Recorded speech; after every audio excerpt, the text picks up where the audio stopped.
Sa simula ng linggong ito, muling niyanig ng malaking pagkalugi ang crypto market. Ang mga kilalang cryptocurrency tulad po ng XRP, Shiba Inu at Dogecoin ay nakaranas ng matinding pagbaba sa kanilang halaga. Ayon po sa datos, mahigit $1.7 billion ang nalugi sa long positions sa loob lamang ng 24 oras, kung saan nakaapekto sa mahigit 567,000 na traders sa buong mundo. Ano po ang mga pangunahing dahilan ng mga pagbabagong ito at paano po naapektuhan ng bearish sentiment na ito ang mga Pinoy crypto traders or investors? Kaya ayan po ang siyang ating pag-uusapan sa video na ito. Pero bago po tayo magpatuloy ay nais ko lamang po munang bigyang linaw ang aking disclaimer kung saan ang nilalaman po ng video na ito ay hindi po ito isang financial advice. For education and information purposes lamang po ang layunin nito.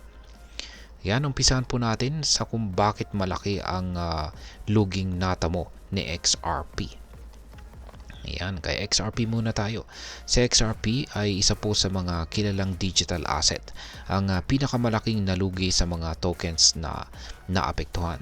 Sa loob lamang po ng isang araw ay bumagsak po ang halaga nito ng 11.3%. Naabot po ang kanyang intraday low sa $2.06. Bagamat tumaas po ang trading volume nito ng 122.97%, sa $32.18 billion, bumaba naman ang kanyang open interest ng 21.7%. Yan, 21.78%, kung saan ay nasa $3.03 billion na lamang. Ang datos po ng liquidation ay nagpapakita ng matinding pressure mula sa mga bear or yung mga traders na nagbebenta sa mas mababang presyo. Sa kabuuan ay umabot ng $72.85 million ang mga liquidations ni XRP sa nakalipas na 24 oras, kung saan $56.82 million ang nalugi mula sa mga long positions. Sa madaling salita, maraming traders ang naglagay ng kanilang pondo sa pag-asang tataas ang presyo ni XRP, ngunit biglang bumagsak po ito dahilan upang malugi ang kanilang positions. Ayan. Ngayon ay paano naman po nakaapekto ang bearish sentiment dito kay Dogecoin at saka kay Shiba Inu. Hindi rin po nakaligtas ang mga meme coin tokens na si Dogecoin at saka si Shiba Inu sa pagbagsak. Si Dogecoin ay bumaba po ng 8.7% habang si Shiba Inu naman ay nakaranas po ng malaking pagbaba na 14.4%. Sa kabila po ng pagbagsak, parehong tumaas ang trading volume ng dalawang meme coin na ito. Si Dogecoin po ay may 108.08% surge sa $21.77 billion. Habang si SHIB naman ay tumaas po ng 132.80% sa $925.70 million. Gayunpaman ay kapansin-pansin ang pagbaba ng kanilang open interest, kung saan bumagsak po ito ng 24.51% para kay Dogecoin at 38.89% naman para kay Shiba Inu. Ang liquidation sa dalawang token ay nagpapakita po ng domination ng mga long positions. Para kay Dogecoin ay $90.15 million ang nalugi mula sa long trades, sa kabuuang $100.55 million na liquidation sa loob ng 24 oras. Si Shiba Inu naman ay $12.29 million ang nalugi sa long positions, patunay ng tuloy-tuloy na bearish momentum. Ayan. Ngayon ay ano naman po ang papel ng mga derivatives exchange? Ang derivatives exchange tulad po ni Binance, OKX at Bybit ay naging sentro ng aktibidad sa gitna ng pagbagsak. Si Binance, ang pinakamalaking exchange sa mundo, ay nagulat ng pinakamalaking liquidation volume na umabot po ng $734.98 million sa loob lamang ng 24 oras, na sinundan naman ng OKX sa $446.48 million at si Bybit sa $377.58 million. Yan ang mataas po na antas ng trading volume at liquidation ay patunay ng matinding volatility ng market, kung saan marami pong mga traders ang nakaranas ng malaking pagkalugi dahil sa maling hula or prediction ng galaw ng presyo. Ngayon ay ano po ang mga sanhi ng malaking pagbagsak na ito? Ayan, marami pong mga bagay ang maaari pong nagdulot ng malaking pagbaba ng presyo ng cryptocurrency. Yan, una ay ang bearish sentiment.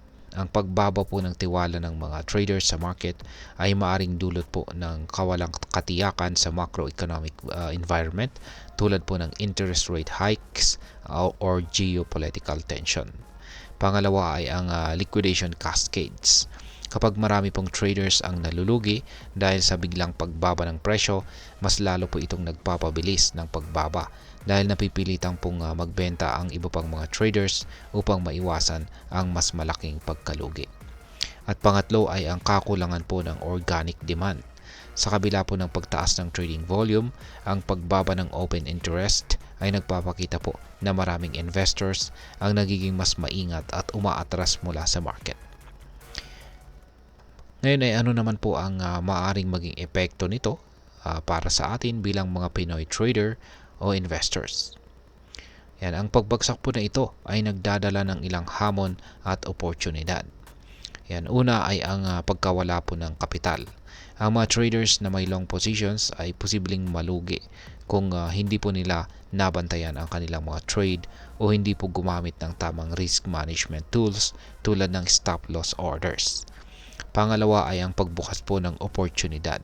Sa kabila po ng pagbaba, maaring makita ng ibang investors ang pagkakataong bumili ng tokens sa mas mababang presyo. Ang mga ganitong sitwasyon ay kadalasang pong tinatawag na buying the dip sa mundo ng crypto trading. At pangatlo ay ang mas matinding panganib.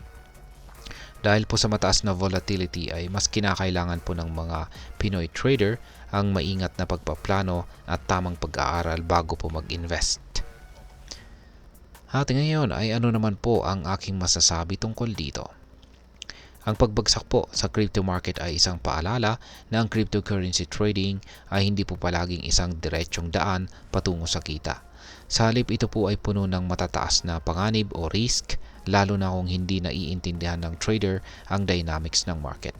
Ang mga malalaking pagbabago po sa presyo tulad po ng nakita natin kay XRP, Dogecoin at saka si Shiba Inu ay normal sa crypto market at madalas na dulot po ito ng emosyon sa reaksyon ng mga traders. Para sa mga Pinoy traders, ang pinakamahalagang aral dito ay ang pagpapahalaga sa risk management at market research. Huwag pong magmadaling mag-invest ng walang sapat na kaalaman. Sa halip ay pag-aralan po ang market, magplano po ng maayos at tandaan na ang diversification ay mahalaga upang maprotektahan ang ating puhunan. Sa kabila po ng volatility, ang crypto market ay nananatiling isang makabagong paraan upang mag-invest.